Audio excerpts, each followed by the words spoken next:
Olá a todos e a todas novamente, e hoje a gente vai fazer a leitura aqui de alguns trechos dos comentários ao enunciado número 3, né?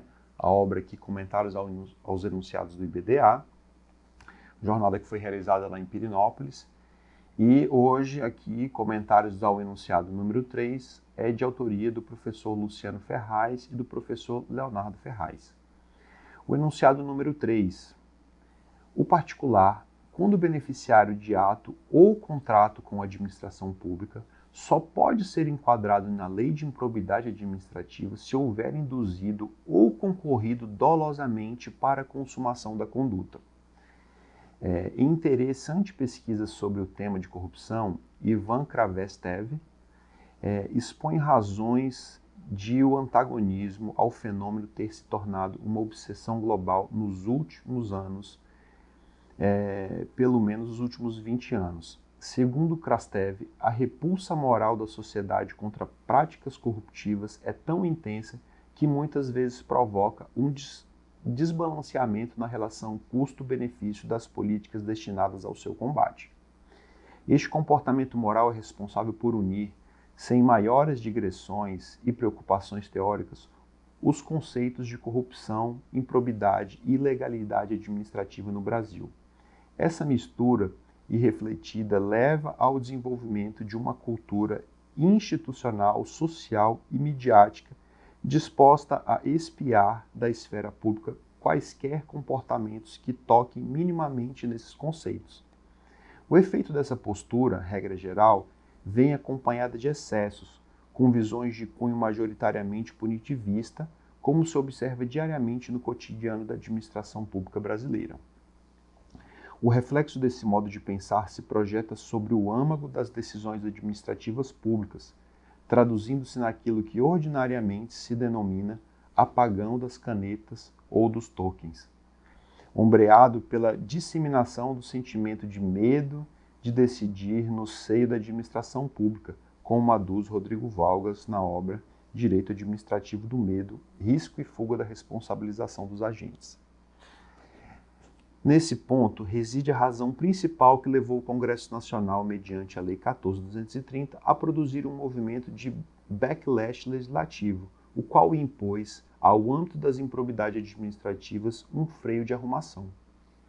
Não bastante isso, ainda com fincas nessa visão forte de moralidade, como referencial normativo controlador, constata-se considerável resistência de parte da comunidade jurídica internacional em aceitar essas mudanças carreadas pela nova legislação.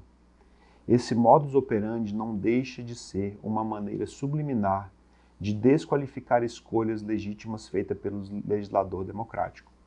Curiosamente, autores jurismoralistas de escola, como o norte-americano Donald Dworkin, reconhecem que é legítimo ao legislador democrático estabelecer normas positivas para regular dissensos morais, e que as convenções aprovadas em tais situações devem ser cumpridas e respeitadas, com a advertência de que os operadores do direito não sejam aferroados pelo agulhão semântico, que preordena e engessa a conscientização de todos os sentidos da norma a partir de critérios pré-estabelecidos e alheios ao contexto. O enunciado tem correlação com os limites subjetivos para enquadramento ou tipificação de condutas em relação às pessoas físicas e jurídicas consideradas terceiros na relação de improbidade administrativa.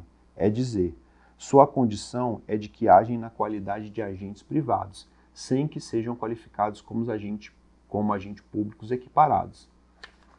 Na redação originária do artigo 3º da Lei de Improbidade, poderia ser acusados por atos ímprobos em conjunto obrigatoriamente com o agente público, citação aqui de uma jurisprudência, agentes privados que induzissem ou encontrassem para a prática de atos de improbidade, assim como aqueles que tivessem se beneficiado indevidamente, diga-se de passagem, direta ou indiretamente deste ato. Após a Lei 14.230, o artigo 3º da LIA excluiu a incidência do preceito legal à figura do beneficiário direto ou indireto, restringindo a possibilidade de tipificação das condutas aos terceiros que tenham concorrido ou induzido à prática de ato de improbidade administrativa. Essa redução semântica proposta pelo legislador reduz as possibilidades de tipificação da conduta de terceiro nas ações de improbidade administrativa. Apenas 2 dos 3 comportamentos permanecem na tipologia do artigo 3º da LIA. O do indutor ou do coparticipante, não o beneficiário. Nessa linha de raciocínio, a manutenção da figura do beneficiário no polo passivo de ações de improbidade é incompatível com o atual sistema introduzido pela Lei 14.230, simplesmente porque sua conduta deixou de ter previsão na lei, é atípica. Mais do que isso, porque sua conduta é passiva, destituída, portanto, de qualquer repercussão para o resultado ilícito exigido, podendo-se afigurar no limite do limite, como conduta culposa que deixou de ser tratada como ato de improbidade administrativa pela nova lei.